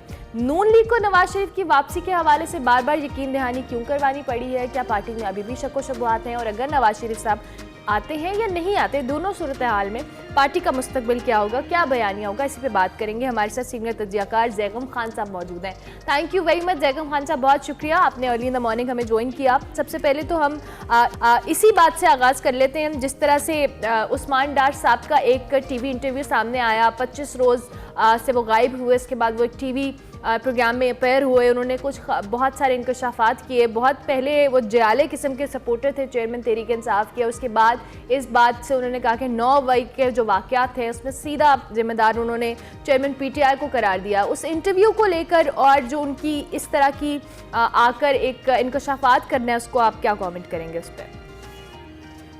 अगर हम इस वक्त की PTI की लीडरशिप को देखें और जिस तरीके से छोड़ कर वो अपनी जमात को भाग रहे हैं, इसमें 2-3 बातें बहुत अहम हैं। एक बात तो इसमें कोई शक नहीं कि इस वक्त PTI और PTI की लीडरशिप बहुत ही गैर मामूली दबाव का शिकार है। मतलब ऐसा दबाव जो पाकिस्तान पीपल्स पार्टी ने 1977 के बाद फेस किया था, इसके अलावा कोई कंपैरिजन नहीं बनता। लेकिन इसके बावजूद भी जो PTI के रहनुमा हैं, उन्हें कुछ कैरेक्टर दिखाना चाहिए था, कुछ रेजिलियंस दिखानी चाहिए थी। आखिरकार 1977 के बाद पीपल्स पार्टी के भी सब वर्कर छोड़कर तो नहीं भाग गए थे। बड़ी तादाद खड़ी रही थी, सख्त से सख्त मुश्किलात में खड़े रही थी, किले में बंद हुए थे, कोड़े उन्होंने खाए थे। कई जो उनके रहनुमा थे वो तो उनको तो फांसियां भी हो गई थी, वर्कर जो थे उनको। उस लिहाज से उस लेवल का तो नहीं हुआ, पार्टी के लिहाज से दबाव उस तरह का है, लेकिन उस तरह की शायद सख्तियां नहीं हुई। तो ये इस तरीके से जो छोड़ के भाग रहे हैं, इससे ये भी जाहिर होता है कि इमरान खान साहब ने किस तरह के कैरेक्टर वाले लोग अपने इर्द गिर्द जमा किए थे जो इतनी जल्दी पिघल गए। लेकिन इससे फिर अगली बात है, अगर टू बी डेविल्स एडवोकेट आप देखें, वो ये कि इमरान खान ने जो 9 मई का जो काम करवा दिया, उसको डिफेंड करना, उसके साथ खड़ा रहना, वो किसी भी सियासी वर्कर के लिए इंतहाई मुश्किल है। वो इतना बड़ा वो बोझ है, इतनी बड़ी बोरी है, उसे कोई नहीं उठा सकता, क्योंकि उस दिन पाकिस्तान की रियासत पर हमला किया गया। तो उस वजह से भी एक तहरीक मिल रही है, जिसकी वजह से पीटीआई बावजूद एक मकबूल जमात होने के बहुत मुश्किल में जा रही है। ठीक है। सवाल मेरा ये है कि कोई भी सियासी जमात है वो अवामी मकबूलियत की बुनियाद पे चलती है। अगर उसको पब्लिक की सपोर्ट मौजूद है तो हम उसे कहते हैं कि एक पब्लिकली पॉपुलर पार्टी है। जब भी ऐसी कोई भी बात, कोई भी कंट्रोवर्शियल स्टेटमेंट किसी पॉलिटिकल लीडर की तरफ से आती है तो सबसे बड़ा डैमेज उसकी पब्लिक सपोर्ट को पहुंचता है कि अच्छा हमारा लीडर ये काम कर रहा था, रियासत पे हमला कर रहा था, रियासत के खिलाफ जा रहा था, तो लोग उससे मुतनफ़र होते हैं या कम से कम रिजर्वेशंस दिखाते हैं। लेकिन इस केस के अंदर जब भी सोशल मीडिया पर ऐसी कोई खबर आती है, और आप खुद भी चूंकि सोशल मीडिया एक ओपन फोरम है, हम सब देख सकते हैं, जब भी हम विटनेस करते हैं तो इसको रिलेट कर दिया जाता है जी कि कहीं ना कहीं कोई प्रेशर होगा, जी प्रेशर टैक्टिक्स के जरिए होगा भी, मैं ये नहीं कहता। लेकिन दूसरी जानिब हम 9 मई के वाकयात से या उसके बैकग्राउंड से भी तो आंखें नहीं चुरा सकते, उन वीडियो बयानात से भी तो आंखें नहीं चुरा सकते जो चेयरमैन तहरीक इंसाफ देते रहे हैं कि अगर मुझे गिरफ्तार करेंगे तो रिएक्शन आएगा, लोग चूंटियां नहीं हैं। तो उसके बावजूद लेकिन ये जो पब्लिक पॉपुलैरिटी का एलिमेंट है, इसको आप कहाँ देखते हैं तहरीक इंसाफ को लेकर? क्या ये इंटैक्ट है अभी तक इतने वाकयात के बाद, या आपको लगता है कि महज चंद लोग हैं जो उस कैंपेन को रन कर रहे हैं और इमेज बना के रखा है पार्टी का? How do you see that? बहुत ही दिलचस्प बात है ये कि इस तमाम तर दबाव के बावजूद, हुकूमत के 4 साल में इंतहाई नाकामी के बावजूद, 9 मई के वाकयात के बावजूद, इस बात के बावजूद कि इमरान खान के दर्जनों नहीं सैकड़ों झूठ जो हैं वो सामने आ चुके हैं, पार्टी की इतनी गलतियां सामने आ चुकी हैं, पार्टी के लोगों के इतने काम सामने आ चुके हैं, उनकी मकबूलियत बरकरार है। मेरी नज़र में उसकी 2 वजूहात हैं। एक तो ये है कि खुद इमरान खान को मकबूल बनाने के लिए जिस तरीके का प्रोजेक्ट चलाया गया, उन्हें जिस तरीके से मसीहा के तौर पर पेश किया गया, और जिस तरीके से उनके तमाम मुखालिफिन को डिमोलिश किया गया कि पाकिस्तान में सब के सब चोर हैं, उचक्के हैं, डकैत हैं, सिर्फ एक मसीहा पाकिस्तान में मौजूद है। तमाम मीडिया को कहा गया कि इस लाइन को टोक करना है, बाकायदा ट्रॉल फॉर्म बनाए गए, तरबियत की गई सोशल मीडिया के एक्टिविस्ट की, सैकड़ों की तादाद में उनको लॉन्च किया गया। तो वो जो एक जहन साजी एक पूरी नस्ल की गई, नौजवान की नस्ल की गई, अब वो इतनी जल्दी तो बदली नहीं जा सकती। और फिर उसमें जो इमरान खान का तर्ज सियासत है, जो पॉपुलिस्ट तर्ज सियासत है, जो नफरत पर मबनी है, जो गलत तर्ज सियासत सही लेकिन 21वीं सदी का तर्ज सियासत है, वो ऐसा तर्ज सियासत है जो इस वक्त के नौजवानों के जहनों से मेल खाता है। जिस तरह मोदी की सियासत को देख लीजिए, ट्रंप की सियासत को देख लीजिए, इसी तरह और लोग हैं, बोल्सोनारो है, आप अगर मुख्तलिफ मुल्कों में चले जाएं तो उनका वो तर्ज सियासत जितना ही गलत हो लेकिन 21वीं सदी के ज़हनों के साथ, 21वीं सदी की टेक्नोलॉजी के साथ मैच करता है। 1 सेकेंड जो चीज़ है उसके साथ जो उनको तकवीत दे रही है और फ़ायदा दे रही है, वो ये कि दूसरी जो हमारी बड़ी जमातें हैं वो 20वीं सदी में फंस कर रह गई। Very important, very important. वो अपने आप को बदलने को तैयार नहीं है, वो अपने आप को जमहूरी बनाने को तैयार नहीं है, नई लीडरशिप लाने को तैयार नहीं है, नौजवानों के ज़हन को नहीं समझते, नौजवानों को रीच नहीं कर पा रहे, नीचे की सतह पर नहीं। सॉरी टू कट यू, उन्होंने भी अपने नौजवान क़यादत को तो लाने की कोशिश की है। अब नून लीग का झंडा मरियम और पीपल्स पार्टी का झंडा बिलावल के हाथ में है, कोशिश तो की। जी देखे ना नौजवान नस्ल से उनकी जो मुराद है वो अपनी औलाद है, यानी डायनेस्टी है। अब ये जो डायनेस्टिक पॉलिटिक्स है ये आज की नौजवान नस्ल को काबिल कबूल नहीं है। उनको ये काबिल कबूल नहीं है कि आपके पूरे के पूरे टब्बर जो है वो अहम ओहदों पे कब्जा कर ले। आपके भाई वजीर आजम हो, आपका भतीजा वजीर आला हो, आपका समधी जो है वजीर खजाना हो, यूथ का इंचार्ज आपका दामाद हो, पार्टी को आपकी बेटी चलाए, ये एक्सेप्टेबल नौजवान नस्ल को नहीं है। ये बहुत बड़ा बोझ है। और इसी तरीके से आप देखते हैं, अगर आप मुस्लिम लीग नवाज की बात कर रहे हैं तो मुस्लिम लीग नवाज में आपको सारे चेहरे माशाल्लाह मुझसे भी 10-20 साल पुराने नजर आते हैं, जिन्होंने 1990 में ज्वाइन किया था, 90 से भी पहले जिन्होंने ज्वाइन किया था मियां नवाज शरीफ को। अगर कोई चेहरा बदलता है तो वो होता है जो चेहरा अल्लाह के पास चला जाता है और फिर उसका बेटा सामने आ जाता है या बेटी सामने आ जाती है। ये वो तर्ज सियासत है जो मैं अर्ज कर रहा हूँ कि 20वीं सदी की तर्ज सियासत है। दूसरी बातों के साथ साथ कम्युनिकेशन के और पॉलिसीज के और दूसरी बहुत सी बातों के साथ साथ ये भी 20वीं की तर्ज सियासत है। जो काबिल कबूल नहीं है नहीं नौजवानों है नौजवानों के लिए। अच्छा जैगम खान साहब, आपने अभी मुस्लिम लीग नून की बात की और पीपल्स पार्टी की बात की और तर्ज सियासत के हवाले से भी आप कह रहे हैं नवाज शरीफ साहब की वापसी को लेके काफ़ी शक शुबहात भी थे। कुछ जराए कह रहे हैं जी पार्टी के अंदर तहफ़्फ़ुज़ात हैं, कुछ कहते हैं कि नवाज शरीफ की वापसी आना है, उन्होंने उनके लिए ग्राउंड सेट होना है, लेवल प्लेइंग फील्ड के हवाले से बार बार बात हो रही है। और नवाज शरीफ साहब की वापसी होती है या नहीं होती, दोनों सूरतों में मुस्लिम लीग नून की जो पार्टी है उनका जो आइंदा आने वाले इलेक्शन है इस पे क्या असर होगा, कैंपेन्स को लेकर, उनके बयानिए को लेकर? देखिए उर्मिला, नवाज शरीफ साहब के साथ बहुत ज्यादती की गई। उनके जिस तरीके से उनके खिलाफ केस चलाए गए और सजा दी गई, वो टोटली उसके पीछे वो प्रोजेक्ट था जिसका मकसद पीटीआई को हुकूमत में लाना था। उन्हें इंसाफ मिलना चाहिए, उन्हें आना चाहिए और अपीलों के लेवल पर उन्हें इंसाफ मिलना चाहिए। मुझे उम्मीद है वो मिलेगा। ये तो एक बात होगी अदालती। जहाँ तक सियासी की बात है, इस वक्त मुस्लिम लीग नवाज जितनी गैर मकबूल हो चुकी है, अपने पावर सेंटर में भी, लाहौर में भी, सेंट्रल पंजाब में भी उनको शदीद ज़रूरत है कि नवाज शरीफ आए। नवाज शरीफ के अलावा उनकी कोई होप नहीं है। मरियम नवाज एक वक्त तक पॉपुलर हुई लेकिन वो संभाल नहीं सकी, उनका एक्सपीरियंस नहीं था। शहबाज शरीफ साहब की अवाम के नब्ज़ पे हाथ है ही नहीं। तो इस वक्त वाहिद उम्मीद मुस्लिम लीग नवाज की ये है कि नवाज शरीफ साहब आएँ और लोगों के साथ रीच आउट करें और लोगों को वापस मोबिलाइज करने की कोशिश करें, अपने साथ लाने की कोशिश करें, वर्कर्स को मोबिलाइज करें। तो अगर नवाज शरीफ नहीं आते फिर तो मुस्लिम लीग नवाज के लिए बहुत ही बड़ी मुश्किल है और मेरे ख्याल एस्टैब्लिशमेंट के लिए भी बड़ी मुश्किल है। इसलिए वो आएंगे तो जरूर। ठीक है। अच्छा, अब अगला सवाल ये है कि जब जी प्लीज गो अहेड। खान साहब, मेरा सवाल ये था कि एक वक्त था सियासत, खास तौर पे अगर 90s अर्ली 20s तक भी हम चले जाएं, 2000 इवन 12-13 तक भी, 13 तक की भी जो हमारी इंतखाबात थे, जो पब्लिक डिमॉन्स्ट्रेशन थी, जो लोगों जो जलसे जुलूस थे, वो बेसिकली पता देते थे कि पार्टीज़ कहाँ स्टैंड करती हैं, किसने कितना बड़ा जलसा कर लिया। और उस वक्त जब तहरीक इंसाफ की सोशल मीडिया सपोर्ट बहुत ज़्यादा थी तो हम और आप ये कहते थे कि ये तो मतलब सोशल मीडिया की पार्टी है, इस पर क्या ट्रस्ट करें हम। लेकिन विद द टाइम ये चीज़ प्रूव हुई कि सोशल मीडिया ही भी एक पावर के तौर पे सामने आया। अब सवाल मेरा ये है कि नवाज शरीफ साहब के लिए आते ही अवामी ताकत का मुजाहिरा जलसों जुलूसों की सूरत में करना कितना ज़रूरी है, जिस पे इस वक्त पार्टी बहुत फोकस कर रही है और जिस पे पार्टी स्ट्रगल भी कर रही है अभी मस से, ये कितना इंपॉर्टेंट है वो मोर सब्त करने के लिए कि नहीं, he still a popular leader and he is the one जो एक मसीहा का रोल प्ले कर सकता है इस वक्त पाकिस्तान के लिए?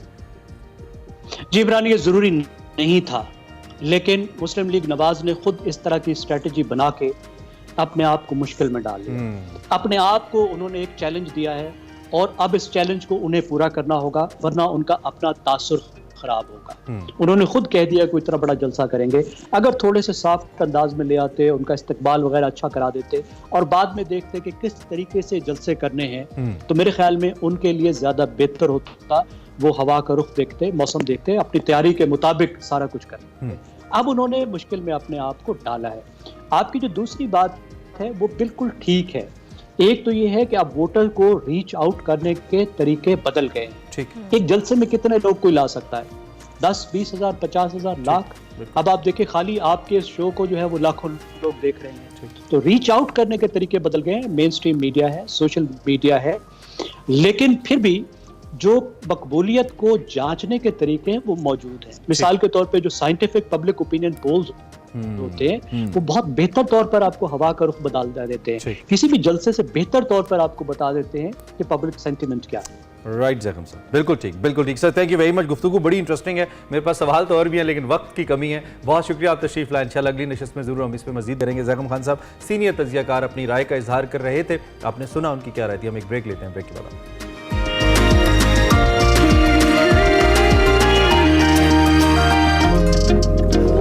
Welcome back to Expresso program. में कुछ इंपॉर्टेंट हेल्थ डिस्कशन करना ज़रूरी है, हम करते रहते हैं। इनफैक्ट आज हम कुछ फिजियोथेरेपी को डिस्कस करेंगे क्योंकि दुनिया भर में 8 अक्टूबर को इसका दिन मनाया जाएगा। Since we don't have a show on that day, तो हमने कहा इस पर पहले ज़रा बात कर ली जाए। फिजियोथेरेपी मेडिकल साइंसेज का एक इंतहाई अहम हिस्सा है, एक अहम उनसर है इसका, इस पर मसाज, वर्जिश, गरमाइश और दीगर कई मॉडर्न टेक्निक्स भी हैं जिनके ज़रिए थेरेपीज़ की जाती हैं। इसमें हड्डियाँ, आपके जोड़, पट्ठों की जो तकलीफ़ है, सोजिश है, मुख्तलिफ चोटें हैं और ऑपरेशन के बाद आज़ा की बहाली है, getting back to the normal situation, इसके ऊपर काम करना, सब कुछ इसमें आ जाता है। जबकि जो न्यूरो सर्जरी है, इसमें फेफड़े, दिल की सर्जरी और कई जो आसाबी और दिमागी बीमारियां, इसके इलाज के लिए भी रिपोर्टेडली फिजियोथेरेपी की जाती है। टेक्निकली मैं किस हद तक ठीक कह रहा हूँ, इस पर हमने बात करनी है। माहिरीन ये कहते हैं कि इसमें जो इलाज है वो 95% अद्वियात के बगैर होता है फिजियो का अगर कोई प्रॉब्लम हो। इस साल जो फिजियोथेरेपी है इसको अर्थराइटिस डे का नाम भी दिया गया है। इसकी क्या इंपॉर्टेंस है, पाकिस्तान में कितना एग्जिस्ट करता है, लोग किन मसाइल का शिकार हैं, इसी पे बात करने के लिए डॉक्टर मज़हब आमिर जो कि खुद एक थेरेपिस्ट हैं, फिजियोथेरेपिस्ट हैं, हमारे साथ इस वक्त लाइव मौजूद हैं। Thank you very much doctor मज़हब फॉर ज्वाइनिंग अस। हम फिजियोथेरेपी डे के हवाले से 8 अक्टूबर को होता है, बट अनफॉर्चुनेटली हमारा शो नहीं है, तो हमने सोचा आज इस हवाले से बात की जाए। इस साल की थीम को लेके आप प्लीज़ हमारे देखने वालों को एक्सप्लेन कीजिएगा और साथ साथ बेसिकली फिजियोथेरेपी किस चीज़ को आप एक्सप्लेन करते हैं इस टर्म को?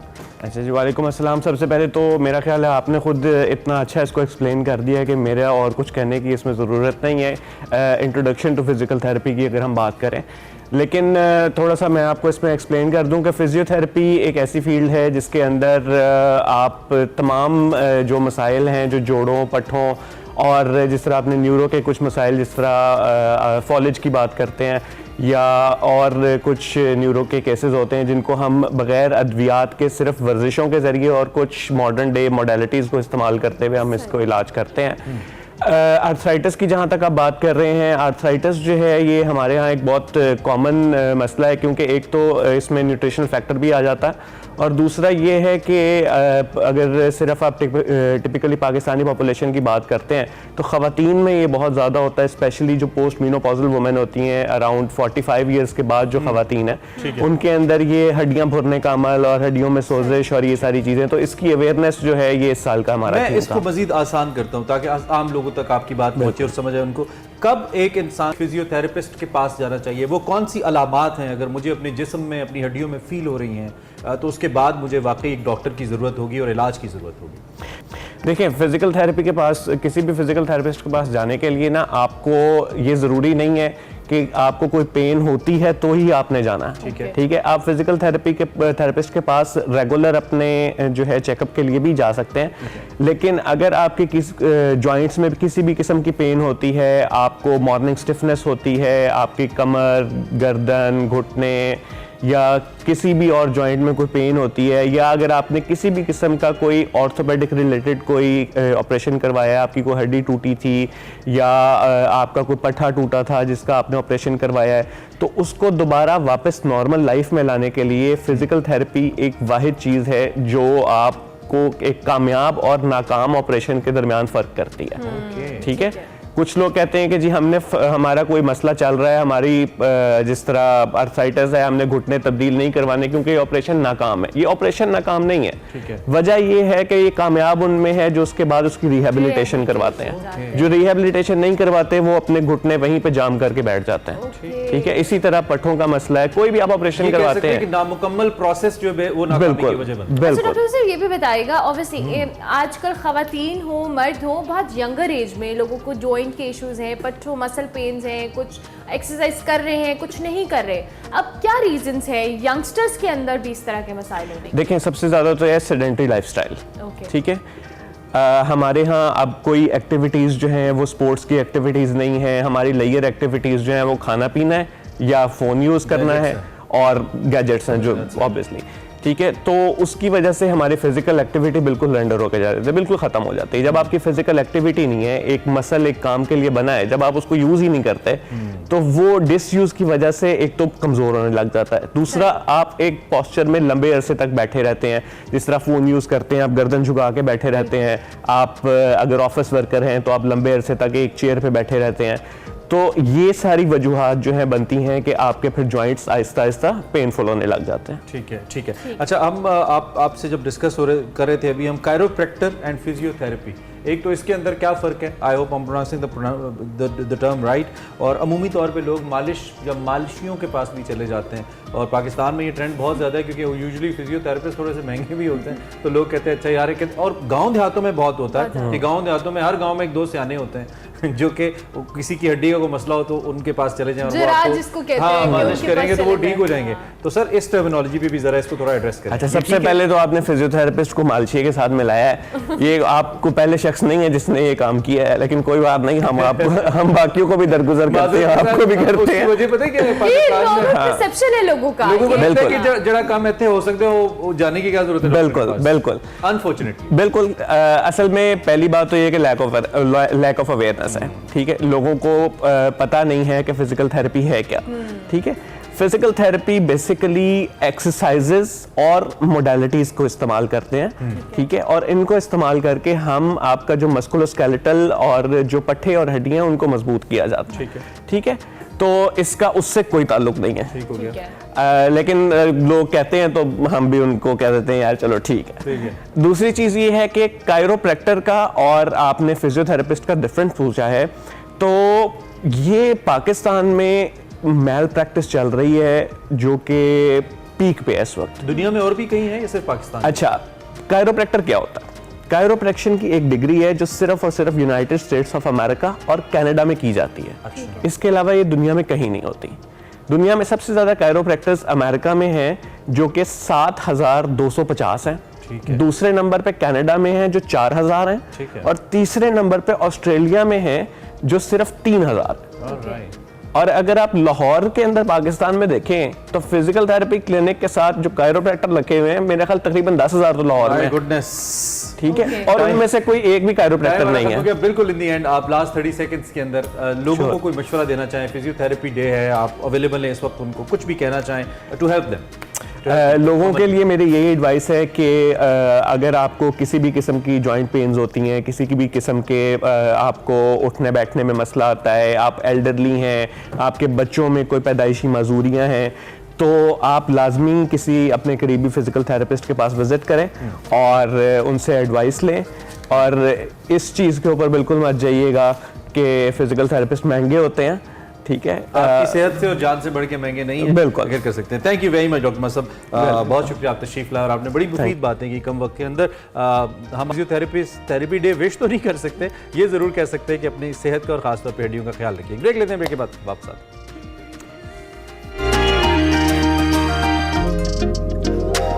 Welcome back to Expresso. जनाब मारूफ गुलकार उस्ताद जावेद बशीर साहब, जिनके हम बहुत बड़े मद्दाह हैं, हमारे यहाँ पे स्टूडियोज़ में आके भी परफॉर्म कर चुके हैं और दुनिया तो उनको जानती है, बेहतरीन गाते हैं, क्लासिकल हो, सेमी क्लासिकल हो, गीत हो, प्लेबैक हो, पाकिस्तान का बहुत बड़ा नाम है। कम से कम मैं तो बहुत एक्साइटेड हूँ। बिल्कुल, हम सब बहुत एक्साइटेड है और इस वक्त उस्ताद जावेद बशीर हमारे साथ मौजूद है, उनको हम खुश आमदीद कहते हैं। बहुत शुक्रिया जावेद बशीर साहब, आपने हमें ज्वाइन किया। कैसे हैं आप? ठीक ठाक है?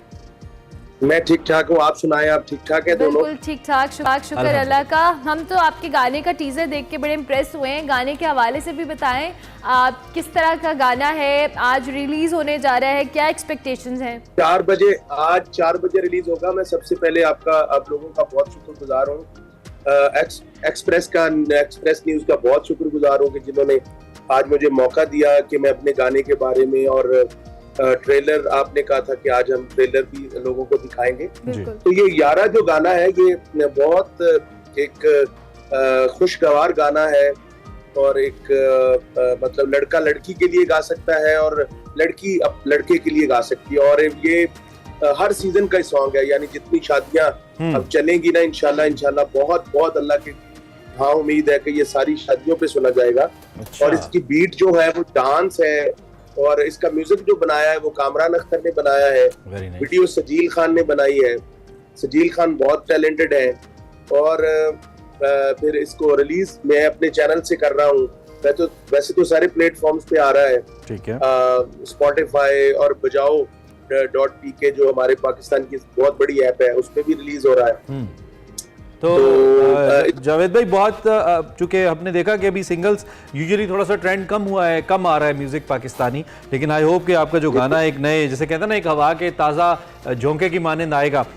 अगर आप कर सके तो थोड़ा सा हमें इस गाने का इंट्रोडक्शन आप अपनी आवाज़ से भी दीजिए ना, जरा देखने वालों को पता चले कि किस जॉनरा का गाना है, किस राग के असर में है, थोड़ा सा समझ आ जाए, क्योंकि आपका काम तो जो होता है वैसे माशाल्लाह कमाली होता है। मैं इसकी थोड़ी मैं जो इसकी टीजर में जो सरगम है ना, ठीक है, वो मैं सुना सकता हूँ, क्योंकि हमने गाना सरप्राइज रखा है, वो 4 बजे आएगा इंशाल्लाह। ठीक है, जावेद बशीर म्यूजिक और जज्बा एंटरटेनमेंट पे, तो वो उस पे आप सुन सकेंगे। Okay okay. वो है सा सा रे गा पा गा रे रे गा पा नी पा गा पा नी सा नी पा गा गा रे सा रे गा रे रे गा पा नी गा पा नी दा पा नी पा दा नी नी पा गा रे यारा यारा मेरे यारा यारा मेरे यारा यारा मेरे यारा। ओह वाह, ये तो वाकई टीजर है, तो वाकई टीज कर रहा है कि अब हम पूरा गाना सुने।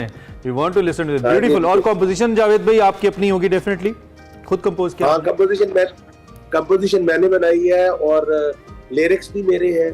ठीक है, होपफुली लोगों को बहुत पसंद आएगा, क्योंकि सिंपल बिल्कुल सिंपल शायरी है, जो कि एक लोग चाहते हैं कि उस लोगों की फीलिंग है, वो मैं समझता हूँ ये असल में यंगस्टर के लिए है, यूथ के लिए है। तो जिस तरह यूथ सोचते हैं, यंगस्टर सोचते हैं, तो अब एक डांस जी अब एक ट्रेंड ये भी मौजूद है, अक्सर हमने देखा है कि आर्टिस्ट 4-4, 5-5 गानों का एक ईपी उसको बोलते हैं, यूट्यूब के ऊपर 4 गाने इकट्ठे आ गए, 5 गाने इकट्ठे आ गए। जिस तरह पहले एल्बम्स आया करती थी, अब वो इलेक्ट्रॉनिक एल्बम उसको कह सकते हैं हम, आ जाती है। तो ऐसा भी कोई आपका इरादा है? आई मीन लाइनअप और भी गाने हैं यारा के बाद? मैं वैसे तो काफी लाइनअप गाने हैं, लेकिन मैं इसमें एक चले मैं अनाउंसमेंट कर देता हूँ आपके प्रोग्राम के हवाले से। मैं इसमें एक ट्रेंड अल्लाह की मेहरबानी से सेटल करने जा रहा हूँ कि पहले तो आप सुन रहे थे ना कि रीमिक्स गाना करवा लिया, एक गाना जिस तरह यारा हमारा आया तो उसके बाद उसका रीमिक्स बनता था, उसका म्यूजिक चेंज करते थे, लेकिन अब मैं उसको वर्जन 1, वर्जन 2, वर्जन 3 करके लेके आ रहा हूँ। अच्छा। कि वही गाना होगा और उसमें सिंगर की एबिलिटी होगी, क्योंकि है तो गॉड गिफ्टेड चीज है कि सिंगर उसको उसी कंपोजिशन को, म्यूजिक तो चेंज होगा ही होगा, कि एक कंपोजिशन को एक सिंगर कितना बदल बदल के गा सकता है। तो इस यारा का थोड़ी देर बाद वर्जन 1 आएगा, वो भी आप इंशाल्लाह देख के आप कहेंगे कि यार ये अमेजिंग आइडिया। आप अगर हमारे शो में हैं और आपका मशहूर ज़माना वो इश्क की जो गाना है, लोग जो है ना बहुत उसको पसंद करते हैं, हम भी उसके बहुत बड़े मद्दाह हैं, अगर आप थोड़ा सा हमें सुना दें तो बहुत ही अच्छी हमारी सुबह हो जाएगी। अगर आपसे नहीं सुनेंगे ना तो फिर लोगों ने हमें मैसेज करना है कि जावेद बशीर साहब आपके शो में थे और आपने ये गाना नहीं सुना उनसे। वैसे तो चले या सुनना ही मकसूद है, लेकिन चले थोड़ा सा जावेद भाई हमारी फरमाइश पे थोड़ा। क्यों तूने मेरी फुर्सत की, तू दिल में इतनी हरकत की, इश्क में इतनी बरकत की, ये तूने क्या क्या किया।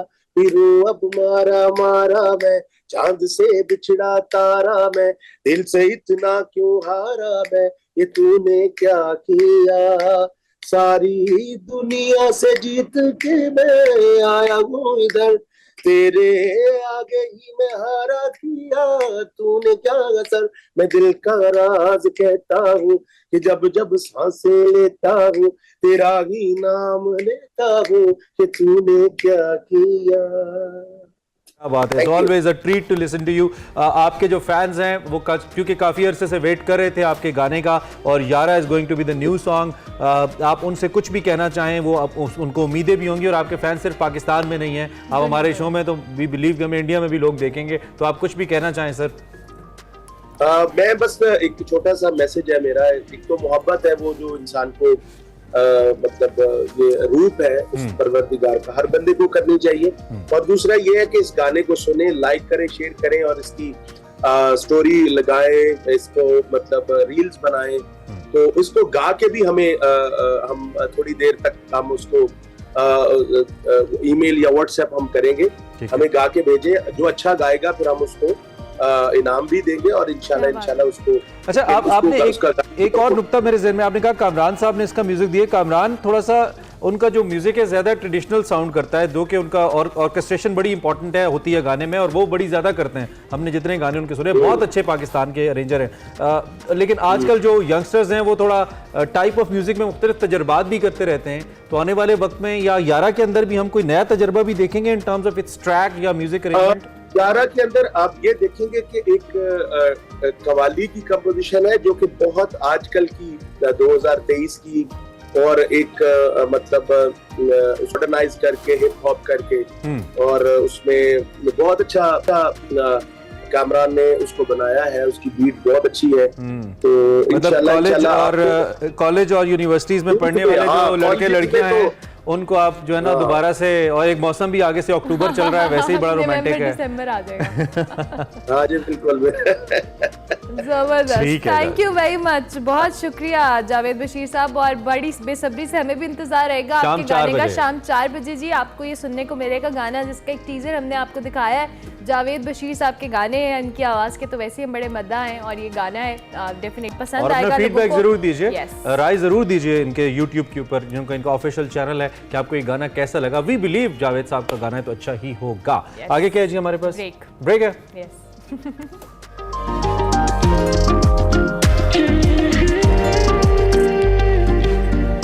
Welcome back to Expresso. आप गाड़ियां घर के बाहर तो नहीं धोती आप गाड़ी? नहीं, मैं तो खुद नहीं धोती, फिर आप बच जाएंगी। वैसे अगर आप घर के बाहर गाड़ी धोते हैं और लाहौर में रहते हैं तो 3000 रुपए जुर्माना आपको हो सकता है। ये लाहौर हाई कोर्ट ने हुक्म दे दिया है।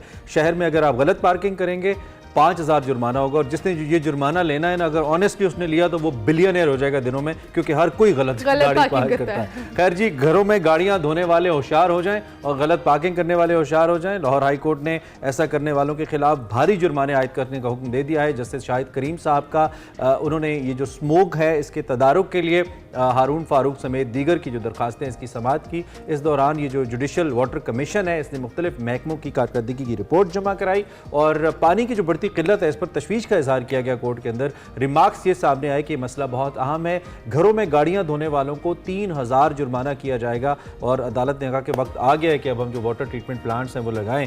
सो अब घरों में गाड़ियां धोनी, गलत पार्किंग पे 5000 रुपए जुर्माना। बहुत ज़रूरी है ये जुर्माने। चलें जी जनाब, प्रोग्राम का बिल्कुल आखिरी हिस्सा है, लेकिन हम आपसे इजाज़त लेंगे, लेकिन जाते जाते आपको हमारा सेगमेंट दिखाएंगे एक्सप्रेसो किताब, जिसमें हमारे बगैर देख लीजिएगा। हाँ, जिसका उन्वान है यूरोप का अरूज। इसके हवाले से वकार अहमद मलिक बात करें एक्सप्रेसो किताब में। हम आपसे मंडे को मिलेंगे इंशाल्लाह। तब तक के लिए अल्लाह हाफिज़।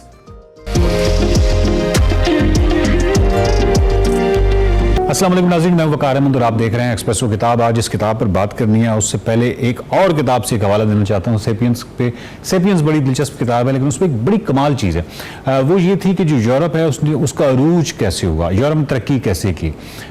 इसको आप एक नफ्सियाती मुताला कह सकते हैं, या एक नफ्सियाती जेहत कह सकते हैं कि नफ्सियाती हवाले से ये कैसे मुमकिन हुआ। ये बड़ी एक इंटरेस्टिंग स्टडी हो सकती है। और सेपियंस में उसने इशारा किया है उस दौर के बारे में जो कि 15वीं 16वीं 17वीं सदी का दौर है, जिसमें जो यूरोपियन हैं वो अपनी कम इल्मी पर उनको जो एंग्जाइटी हो रही है, ये बड़ा इंटरेस्टिंग मुताला था। यानी उस वक्त के अगर आप नक्शों को देखें, मैप्स को देखें, तो वो मैप्स, वो तहजीबें जिन्होंने बाद में तरक्की नहीं की, वो अपने मैप्स के वाले से बड़ी पुरतमाद थी, बल्कि बहुत सारी खाली जगहें जो उस वक्त समझ नहीं आती थी, टेक्नोलॉजी उस तरह नहीं थी, GPS, ये तमाम मामला तो अब के हैं, तो वो बहुत सारी खाली जगह जिनकी समझ नहीं आती थी, तो वो उनको फिल कर लेते थे। यानी अपने तौर पे ही फिल कर लेते थे, अपने तौर पे ही कुछ चीज़ें उसमें डाल देते थे, ताकि ये जो कम इल्मी है, ये जो मैप का अधूरा होना है, किसी नक्शे का अधूरा होना है, जिसकी वजह से वो एक एंग्जाइटी पैदा हो रही है, वो पैदा ना हो। और इस सिलसिले में चाहे अपनी तरफ से कुछ चीज़ें डालनी है तो वो डाल दी जाए। उस वक्त के मैप्स हमें ये बताते हैं। लेकिन जिन कौमों ने, जिन तहजीबों ने बाद में तरक्की की, उनके मैप भी अधूरे हैं, और उन्होंने उसको जो फिल नहीं किया, अपने तौर पे जगह खाली रखी, उसके अगेंस्ट जो एंग्जाइटी डेवलप हुई, इस सिलसिले में वो दरियाफ्त करने निकले, बाहर निकले, उन्होंने ट्रैवल किया और उसके बाद नक्शों को मुकम्मल किया। असल बुनियादी तौर पर उनका इशारा ये है कि वो जो फ़िक्र की जो बुनियादी चीज़ है, जिससे आपके अंदर एक तजस्सुस पैदा होता है, और फिर उस तजस्सुस को सेटिस्फाई करने के लिए, मुतमईन करने के लिए, तजस्सुस को ख़त्म करने के लिए वो जो एक रास्ता आप इख्तियार करते हैं, जिसको इल्म का रास्ता कहते हैं, वो यूरोपियन ने किया। और ये जो 3 सदियाँ 4 सदियाँ हैं ये बहुत अहम सदियाँ थी। इस सिलसिले में डॉक्टर मुबारक अली की किताब है यूरोप का अरूज।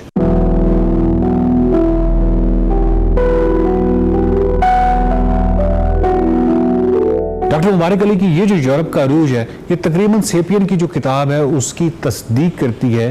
वही चीज़, वही तजस्सुस, इल्मी तजस्सुस जो 200-300 सालों में 400 सालों में रहा और स्पेशली जो मुख्तलिफ तहरीकें रहीं, और डॉक्टर मुबारक अली ने इनको मुख्तलिफ अवाम में तकसीम किया है, मुख्तलिफ अहदों में तकसीम किया है। यूरोप का अरूज क्यों हुआ, ये बुनियादी सवाल है जिसको उन्होंने इसमें जवाब दिया है। ईसाइयत और यूरोपी माशरा, ये जो कशमकश थी, ये जो चर्च और स्टेट के अलहदा होने की, इस पर बहुत तफसील से उन्होंने बताया। और रेनेसेंस का जो पीरियड है उसमें स्पेशली जो आर्ट का ताल्लुक है यूरोप की तरक्की से, रोशन ख्याली के हवाले से, फिर उसके बाद सनती इनकलाब आता है या फ्रांसीसी इनकलाब आता है।